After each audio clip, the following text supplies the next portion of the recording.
नमस्कार बंधु बान्धवीসকল welcome to my YouTube channel. So बंधुসকল আপোনাৰ কাৰণে এটা বহুতেই বাৰ খবৰ, যিহেতু আজি যেতিয়া গৈ তোমালোকে SLPRBত গৈ ৰিকুৱেষ্ট পৰ্টেলত গৈ ক্লিক কৰিবা, তেতিয়া তোমালোকে সাইট ইজ আন্ডাৰ মেইনটেনেন্স বুলি দেখা পাবা।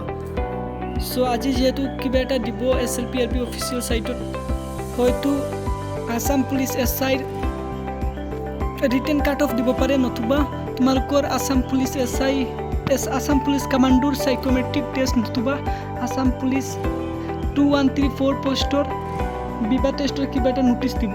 সো বন্ধুসকল আপোনালোকে অপেক্ষা কৰি থাকা, আৰু যদি মোৰ চেনেলটো বৰ্তমান ভিজিট কৰিছে তেতিয়া ছাবস্ক্ৰাইব কৰি ল'বা, তেতিয়াহ'লে মই যেতিয়া নোটিছ আহিব তেতিয়া তোমালোকে সোনকালে দেখা পাবা। সো এতিয়ালৈকে ছাবস্ক্ৰাইব কৰা নাই যদি ছাবস্ক্ৰাইব কৰি লোৱা আৰু আপোনালোকে অপেক্ষা কৰি থাকা। সো আজিৰ ভিডিঅ'টো এইটোৱে আছিল বন্ধুসকল। যদি ভিডিঅ'টো ভাল লাগিল তেতিয়াহ'লে এটা লাইক কৰি ছাবস্ক্ৰাইব কৰিবলৈ নাপাহৰিব।